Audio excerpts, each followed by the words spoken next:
who are some of the most entertaining fighters in the UFC? That's what we're going to be taking a look at. And, you know, we got some special categories here. We got only bangers, where if you've never had a boring fight in your life and I can go back and rewatch your fight and I'm, you know, sitting at the edge of my seat even though I know what's going to happen, I'm going to put you in the only bangers here. If you're exciting, you know, if you're a fun watch and there's, you know, maybe you have a couple boring fights, I'll put you in the exciting tier. If you have good fights, then, you know, you just have good fights and you're entertaining to watch. Maybe your fights aren't that great to rewatch, but you do put on good fights. If you're in the low overrated tier, it's not bad, okay? You're still entertaining, but, you know, the fans might talk about you like you're the most exciting thing since I don't even know, but you're not necessarily the most entertaining compared to these other guys. And then if you're hit or miss, you're hit or miss, right? It's like you have 50-50. You either go to a boring decision or you have a banger fight. So we're going to be going over these guys. Let's get started with the Three Stooges. I put these guys together, the Three Stooges, Justin Gaethje, Michael Chandler, and Dustin Poirier, and I'm putting them in only bangers. Okay, these guys don't have very many boring fights, if any at all. I genuinely can't think of one. Especially in the last, 5 years, these guys have been just constantly putting on good performances. They're fantastic to watch live, and they're even more entertaining to watch back. Well, maybe not more entertaining, but they're still entertaining to watch back. I had to watch some of the Justin Gaethje fights back when I was doing some tape review for Max Holloway. And when I watched the Justin Gaethje versus Max Holloway one at 300, it wasn't that entertaining. That was probably one thing I'd say. But other than that, Justin Gaethje has had some really good entertaining fights. Even the Fiziev fight was really entertaining to watch. And obviously Dustin Poirier, if I had to rank who has the most entertaining fights out of all three of these guys, I'd probably say Michael Chandler. Just because Michael Chandler, he's one of those guys who either gets finished or he gets a finish, or then he puts on a complete war, like against Gaethje. So these guys are kind of interchangeable, honestly. I understand that some people are super fans of these guys. Like maybe you're a super fan of Justin Gaethje, so you're saying, nah, bro, you gotta put Justin in the only bangers tier. These other guys don't belong there. But no, these guys to me, they're like the Three Stooges. They're the same people. So I'm putting them in the only bangers tier. I think that they all have good fights, and they belong in that tier. But let's move on to the little overrated tier. We're gonna get our first candidate in here, and it is Cory Sandhagen. Okay, because, you know, when you hear Cory Sandhagen, you hear people say, bro, Sean O'Malley versus Cory Sandhagen would be a banger matchup. But the thing is, Cory Sandhagen isn't as exciting as his highlights might make him look, right? He's not that exciting in his recent fight. Sure, he had a great fight against Jan, but other than that, maybe the TJ fight, maybe you could say that was exciting. But his recent fights, the Umar fight, let's be honest, it was not the most exciting thing. And if you genuinely think it's so exciting, go watch it back. Go watch it back. See how you like rewatching that fight. The Chito Vera fight, not that exciting. The Rob Font fight, literally laid on him. I know he had a broken tricep or whatever, tore his tricep in that. But, dude, you'll hear the fans talk about this guy like he's out here flying knee KOing everybody. He has one flying knee KO, and that's about it. And this guy, all of a sudden, you know, everybody glazes him, and, oh, he's so exciting. Sure, he can put on exciting performances, but recently, we've got high IQ Cory, where he's always going out there with a game plan.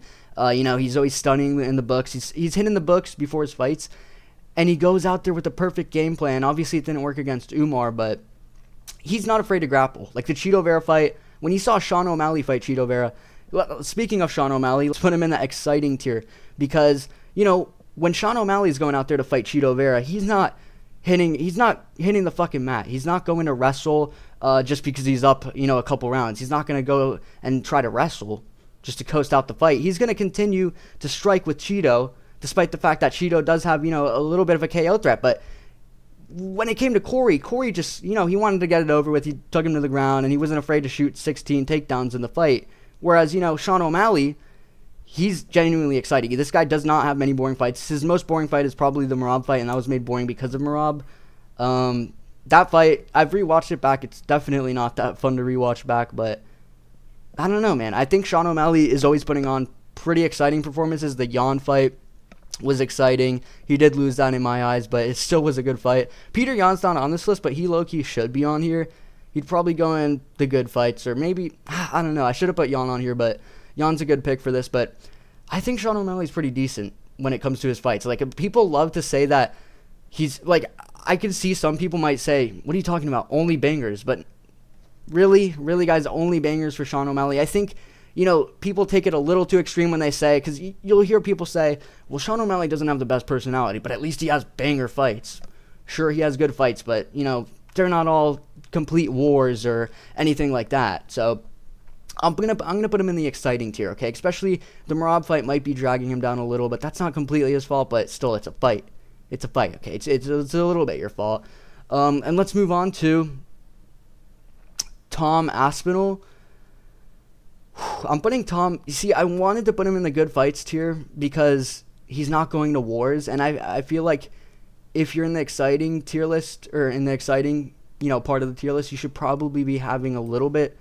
Like sometimes you should be going to war, but the thing is, Tom Aspinall's fights are still exciting to rewatch. They're exciting to watch live because you're on the edge of your seat. Even the Curtis Blades fight, where like you pretty much 100% knew Tom Aspinall was gonna win that, you were still kind of on the edge of your seat because it's heavyweight and you never know. Blades could land something, and it was like the test to see if Tom Aspinall was the real deal, even though we already knew he was. But it still does have you on the edge of your seat, and you go back and rewatch this guy's fights. Man, you can rewatch it in a whole TikTok. You'll watch it in a 1 minute TikTok, and that's it. You don't need to watch 25 minutes and, be kind of bored. You're rewatching it. You're on the edge of your seat even while rewatching it because the KO is coming up. So I genuinely think this guy should be in the exciting tier list. His fights aren't too long, so that could maybe be dragging him down a little, and he's not going to wars, but I think exciting is pretty good. Let's add another guy to the only bangers tier list. Charles Oliveira. Charles Du Bronx Oliveira. I'm putting him in the only bangers tier list. This guy has not had a boring fight. Maybe you're one of these guys who wants to point back to Du Bronx back in 2007. And maybe he had a boring fight back then, but since then, this guy has not had a boring fight. The Arman Sarukian fight was not boring. The Beneil Dariush fight was not boring. The Islam fight wasn't boring. Even when he's losing, it's not boring. It's exciting. And when he's winning, it's also exciting. He's dropping you. He's getting dropped. He's getting your back. He's, he's entertaining when he's grappling. This guy is not smudge grappling. He's genuinely always trying to go for a finish, or he's striking with you on the feet. So I don't know who would really disagree with him being in the only bangers tier list, especially because this guy generally does have some of the best fights to rewatch and obviously to watch live, and just in general, this guy has very good fights. Let me move on to somebody who is kind of an example of somebody who's in the good fights list, okay? Because you know why? Because Max Holloway, when I made my Ilia Topuria video the other day, I had to sit through all of Max's fights, and I love watching Max's fights live. I think they're extremely entertaining live, but I do have to say, when you're rewatching them, they're not the most entertaining, okay?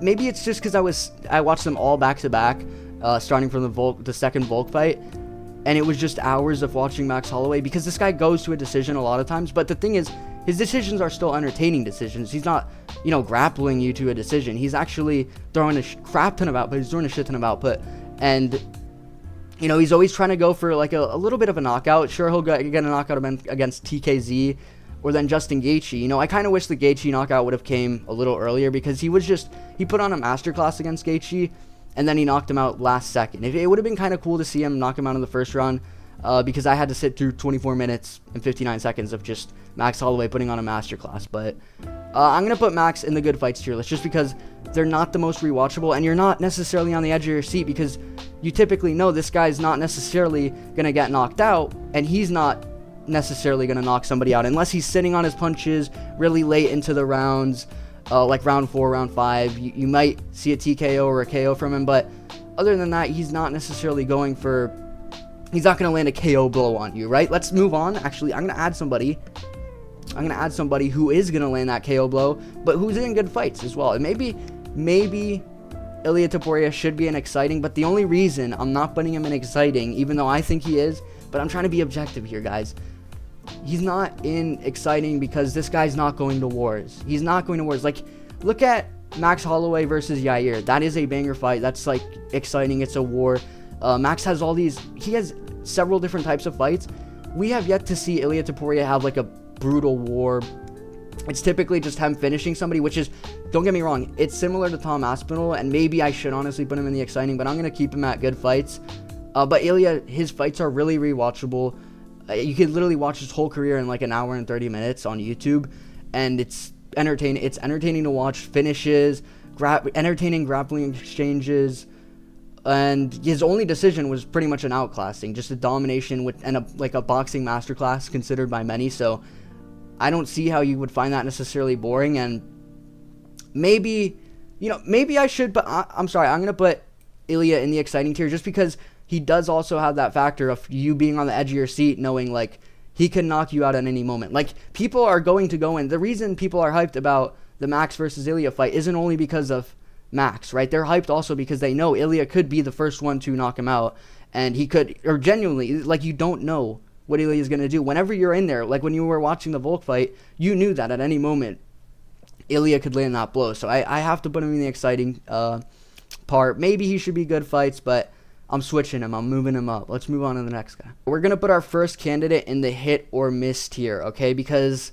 listen, Izzy, I'm not as delusional to say he has completely boring fights, but he's very hit or miss, and it oftentimes relies on his opponent, whether he's going to be entertaining or not, because this guy is more than happy to just, beat you by a single strike per round and get a 50-45 by that. Like, he is comfortable to just, sit there and stand at range and just, throw a jab out every once in a while and just win a round by a single strike. That's what he's comfortable doing that. He is comfortable.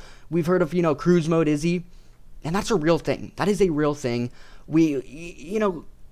Izzy he can be entertaining if he wants to, but the thing is, a lot of times when he was fighting for, the title, when he was the champ, he did put on a lot of boring fights, like the Yoel Romero fight. If his opponent isn't charging at him or engaging in a war, Izzy is he's fine with not doing anything. So that's the problem. That's why he's hit or miss. And, don't be mad that he's in this tier list, because it's actually good.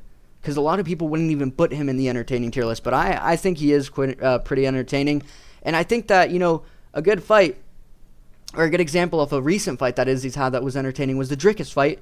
And I'm putting Dricus in the only bangers tier list because, listen, Dricus is always having bangers. Whether it's like the Whittaker fight or the Sean Strickland fight or the Izzy fight, you got to look at this and see, Sean Strickland's not exactly the most entertaining guy, but Dricus was able to make a 5-round fight with Sean pretty, fun to watch. And, even to rewatch, it's pretty fun to watch. And the Izzy fight, Izzy's more than comfortable, like I said. He's more than comfortable to just cruise to a decision.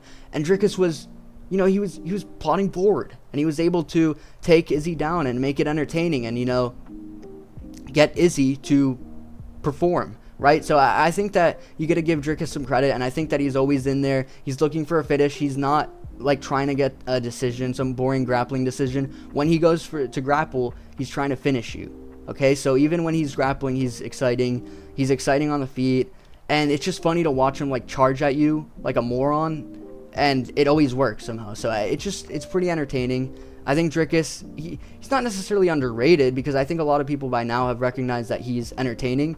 Like, when it comes to his entertainment, he's not underrated in terms of entertainment anymore, I don't think. But he doesn't get enough credit necessarily. Let's move on to somebody who's actually maybe a little overrated. Okay, I'm gonna put Robert Whittaker in the little overrated tier, and that's not a bad thing, right? He's still entertaining, but listen, this guy, I'm sorry, am I the only one who doesn't find his fights necessarily the most entertaining just because I know he's never gonna finish you? Like, the difference is when you watch a guy like Max, you don't necessarily think Max is gonna get a finish, but you at least know he's gonna be throwing strikes constantly, and he'll probably land like 500 strikes in a fight. Whereas Whittaker, he's not, in my eyes, I don't know if it's only me, but I just don't find him as entertaining. Especially if you try and rewatch his fights. I don't know why. He's had some good fights, obviously, like the Yoel Romero ones. But the Costa one was actually good too. I don't know what I'm saying. maybe he shouldn't be in the overrated tier. It might be honestly dragging him down a little. But we're gonna actually know. I think, fuck, dude, I gotta think about this now. Is Whittaker? I honestly don't know. I think I'll keep him in the little overrated tier just because it's not as high output, and he does go to decisions with like Marvin Vettori, which, I mean, that's kind of normal. But like he'll go to a decision with Marvin and like Jared Cannonier, and it won't be the most output. That's the only reason why. But honestly, he's borderline good fights. So let me do this. I'm not one of these guys who puts this in order, but if it were in order, okay, I don't know, I can't do it. If it were in order, Robert Whittaker would be at the top of a little overrated because he's borderline good fights. So we'll put him there. Let's move on to Islam Makhachev. I'm gonna put Islam in the good fights tier. He arguably should be exciting, but the thing is, the only reason I'm gonna put him in the good fights tier is because the fights that he's having that are good, like most of his fights are good. Don't get me wrong, but it's against guys who are in like the bangers list. Like Charles Oliveira is obviously always entertaining. Dustin Poirier is obviously always entertaining. So, you know, he's putting on good, and like the Volk fight, those are all entertaining fighters. So I'm curious to see if like maybe with a guy like Arman, how entertaining he would be. But so far, I think Islam is genuinely extremely entertaining, but I'm not going to put him too high up just because I haven't seen like concrete proof of him going against a guy like maybe like Arman, like I said, and making it an entertaining fight. So I won't put him all the way up there. But good fights is still a good part to be in, and his fights are rewatchable. And I think that this guy's always, a good thing about Islam is he's always willing to like exchange with you whatever you're best at, right? Or like exchange with, like, let's say you're a striker, he's willing to go at it with the striking. What am I saying, bro? I sound slow right now. He's willing to strike with you if you're a striker. He's willing to grapple with you if you're a grappler. He's not like a Khabib, where Khabib just wants to take you down and, you know, ground and pound you, which it's still semi-entertaining, but like maybe a Merab. He's not like Merab, okay, where Merab's just taking you down and he's kind of like smudge grappling you. Islam is genuinely trying to engage in the striking with you, and he's trying to make it an entertaining fight. And, you know, there's a reason why his face will be a little bloody after these fights. It's because he's trying to make it a war. This guy's been to many wars. He's getting early subs, and he's just making fights entertaining overall. So I kind of want to put him in the exciting. Fuck, bro, I'm going to have too many guys in the exciting. Okay, no, I'll tell you what. I'm putting Islam in the exciting, and I'm going to move Ilia down to the good fights.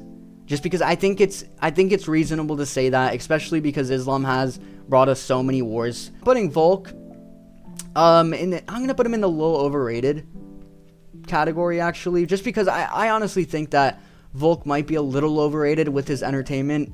Because I think it's more so like the opponent that makes him entertaining. Like Yair, I would have liked to see Yair and Volk engage in the striking a little more. And I thought, you know, the thing is, Volk always goes in there. He's a bit similar to Cory Sandhagen, where he's going in there with the high IQ game plan. He's going to beat you at whatever you're worst at. He's going to exploit you, right? So for instance, like Yair, he took him down. He did not want to engage in the striking.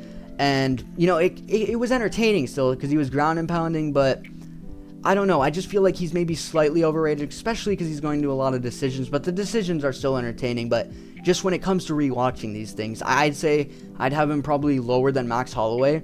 And this is not a bad thing if he's in the little overrated thing. It just literally means he is a little overrated by the fans when it comes to, you know, is this guy going to a war all the time? And is he having like the most entertaining fights? Because these are all entertaining fighters, but is he at the tip top? I don't think so. I think he's good here, you know, with guys like Whittaker, okay? And let's move on to the fighting nerds. Bro, moving on to the fighting nerds. We're putting all of them in only bangers because I didn't want to have, you know, 4 of these guys or whatever in the fucking only bangers category. So I just put them all together. I grouped them all together because so far these guys have only put on bangers, whether it's like Mauricio Rufy, Gene Silva, fucking Carlos Prates, Caio Barajo. They all have good fights. I personally am probably the bigger fan of Gene Silva. I think his fights are the most entertaining, but I also like Caio Barajo. And honestly, they're all good. Like, Carlos Prates is really entertaining. Rufy, we haven't seen enough of him, but just from his debut, he was really entertaining. So these guys, so far, have not had a single boring fight. And it's kind of crazy to think because, you know, they're all from the same club or whatever, from the fighting nerds. And they all have entertaining fights. They all have entertaining fight styles. They literally, like, Gene Silva fought 2 weeks after he fought. Like, that's insane. 2 weeks. He took 2 weeks and he fought, and he fucking beat Drew Dober. Like, that's not normal, man. That is not normal. And you deserve to be in the only bangers category if you're doing that. And especially, like, the Caio Barajo fight. I don't know why enough people don't talk about this, but Caio Barajo versus Jared Cannonier is borderline, like, fight of the year. Like, a very entertaining fight, especially because of how back and forth it was. And then, just to add on top of it, we had, like, Jared Cannonier literally getting knocked out and woken up by ground and pound. I don't know how more people don't realize how entertaining that fight was, but that fight, in my eyes, like, you hear guys talking about, like, Ribovich versus Zellhuber, and they'll be like, yeah, that's obviously fight of the year.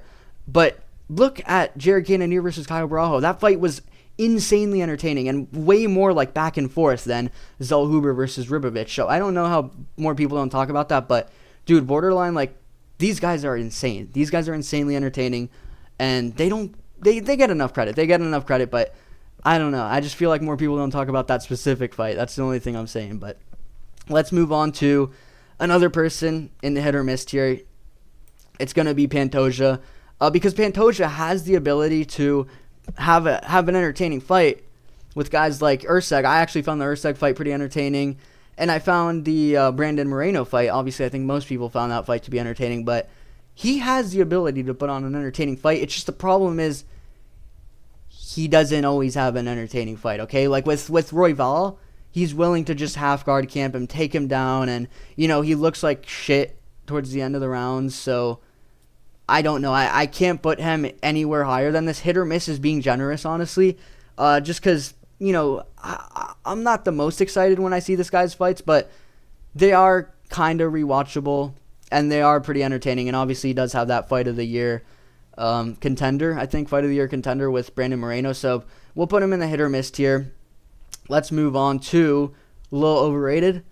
We're tossing Kevin Holland in there, okay, because Kevin Holland, he's a fan favorite. I kind of like him just based on his personality, but listen, people will kind of talk about Kevin Holland like, oh, that's guaranteed to be a banger fight. Yeah, Kevin Holland's on the card. Oh, that's going to be a great fight.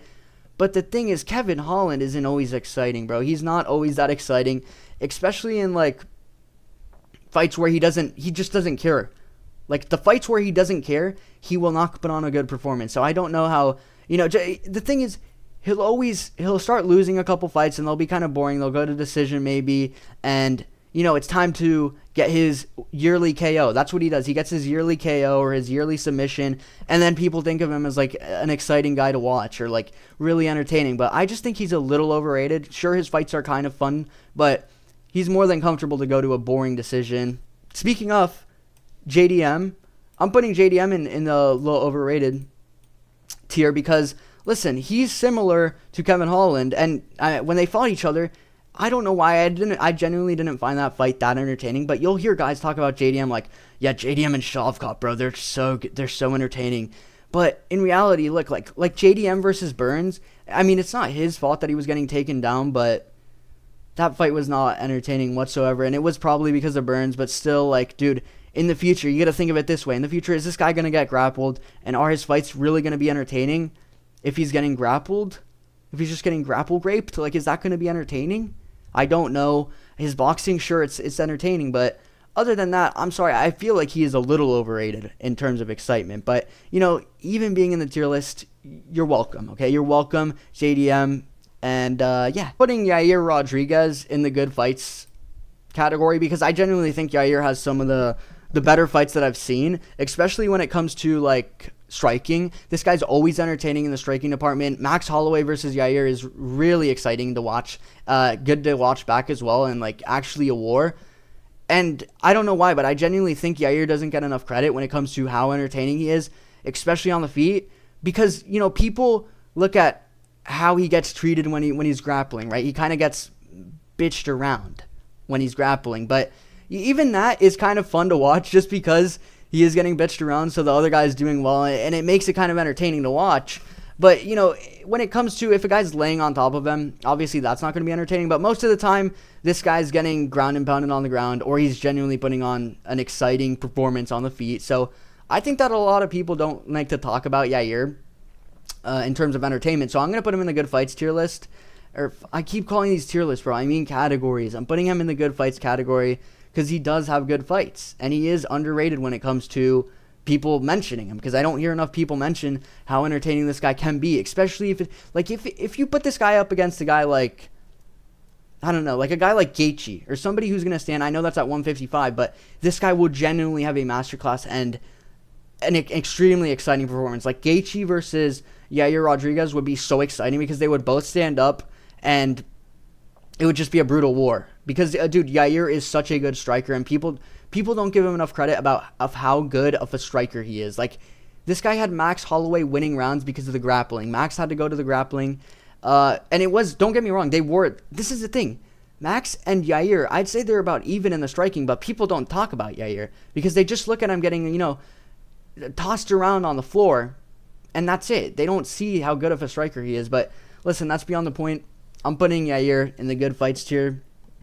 And let's move on to Jiri Prochazka. I'm putting Jiri in the only bangers tier because this guy has not had a single boring fight. He's never having a boring fight. Even the Glover fight. The Glover fight was so entertaining. That's like borderline one of the best fights in UFC history.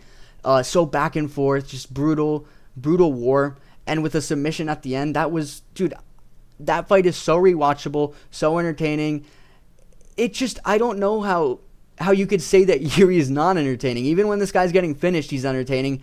And that's why he's one of my favorite fighters, because this guy, he doesn't go out there with the game plan of, I'm gonna play this safe. I'm gonna play it safe and maybe get to a decision. This guy's never going to a decision. He's always just, he'll charge at you. He doesn't care. He'll leave his chin out there, and he doesn't care. He's either gonna knock you out brutally in the most exciting fashion ever, or he's gonna get knocked out in a brutal KO that's exciting. So whenever you see Jiri book to fight anybody, I hope they book him versus Jan Blachowicz next, because that would also be really entertaining. But listen, this guy is guaranteed to put on a great performance. And also, speaking of Jan Blachowicz, I'm going to put Alex in the exciting tier because of the Jan Blachowicz fight, okay? Because otherwise, I would probably have Alex in the only bangers tier. And I think that, he almost always has a banger, but the thing is, I genuinely think that Jan Blachowicz fight, and I know it was at altitude, so that's not like 100% Alex, right? Because it's at altitude, but that fight wasn't that entertaining, bro. I didn't find that fight that entertaining, and I feel like, he genuinely, he tends to have bangers most of the time, but listen, the Jan Blachowicz fight is bringing him down a little, and I also feel like if this guy goes to a decision, it's not the most entertaining. Yeah, I mean, it's literally the Jan Blachowicz. I feel bad now. I feel like I should have Alex in the only bangers tier, but I don't know. I don't know, because I feel like in the future also, if this guy's getting grappled, it's not going to be the most entertaining. It's not going to be super entertaining. So, listen, I kind of want to have him in the only bangers tier, but the thing is, like, these guys in the only bangers, it means that they're going to have a banger fight no matter what. Like Jiri, if it gets taken down on the ground, he's not going to just sit there and, wait for the round to end and just get back up. He's going to try and get up and try and, submit you, try and do something entertaining on the ground, whatever it is. Whereas Alex, he'll grab your hands with his big hands and he'll just sit there and wait till the round is over, and that's it. So I don't know. I think that's probably the only reason why he's in the exciting tier and not the only bangers tier, but he borderline should be in only bangers, but I'm going to keep him in exciting. All right, I'm putting Benoit Saint-Denis in the good fights tier because I think this guy genuinely has some entertaining fights. He's always trying to hunt for a finish, and he's always trying to go to war, right? He's a war vet. He's always trying to go to war, and I feel like this guy is not looking to go to some boring pitter-patter decision. And so the fight that's going to determine if he goes from good fights to exciting is the Moicano fight, because if BSD is able to make the Moicano fight very exciting and, rewatchable, then I'm going to have to put him in the exciting tier because, listen, Moicano, he has an amazing personality. He's, he makes up for his fight style a little when it comes to his mic skills because he's really entertaining on the mic and he's a great personality. But the thing is, he's more than comfortable to just, sit on you and smudge you. So I'm actually really excited to see what's going to happen when it comes to Benoit versus Moicano, and if that fight's going to be really entertaining, which I'm hoping it is. I'm probably going to pick Benoit to win that. But listen, that if he puts on an amazing performance or if he TKOs Moicano, then we'll probably put him in the exciting tier. But for now, he's gonna stick in the good fights. I'm putting him in the good fights. He needs to prove himself a little more. The second to last fighter, I'm putting Dan Hooker in the exciting tier, and I had to move my cam because we're gonna fill this exciting tier up a little. We got our next guy's also exciting. But Dan Hooker, I'm putting him in the exciting tier because this guy has not had a boring fight from my memory. From what I can remember, he's not having a boring fight. He's either putting on a war, like against Jalen Turner, or even Gamrot. He put on a war against Gamrot too. Or if he's getting a finish, it's entertaining. The Dustin Poirier fight, one of the best fights of all time. When he's getting knocked out, at featherweight, it's still entertaining to watch. Like Arnold Allen versus Dan Hooker, that's entertaining. So this guy, he literally goes in there. He goes in there with the plan to like try and kill you. So I have to put him in the exciting tier.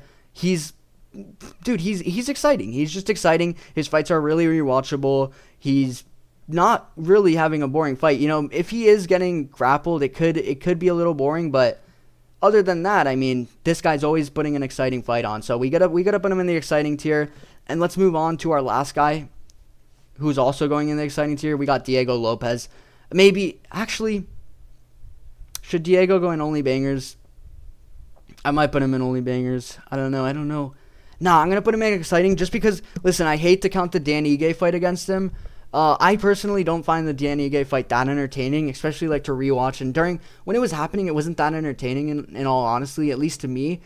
But the thing is, I don't like to count it against him just because it was short notice. So obviously he's a badass for taking that on short notice. But this guy basically finished Ortega, which is insane. And then he put on a masterclass against Ortega. So that alone is entertaining. Then we got the Movsar-Evloev fight. He made Movsar-Evloev entertaining just by having those, submission attempts on him. And he's always, he goes in there. He's trying to knock you out. He's trying to submit you. He's trying to do whatever. So, you know what? Screw it. I'm putting Diego Lopes in the only bangers tier list. He has made it to the only bangers tier category just because he only has bangers from what I can remember. He is only having entertaining fights. Maybe I should put him in the hit or miss tier. Maybe he's actually hit or miss and I'm forgetting a couple fights. But in reality, this guy is only having bangers. So I think he deserves to be in that category. Okay. All right. That's it for the tier list though.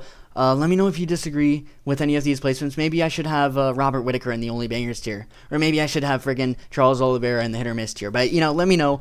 Like, subscribe, and I'll see you guys in the next one. Peace.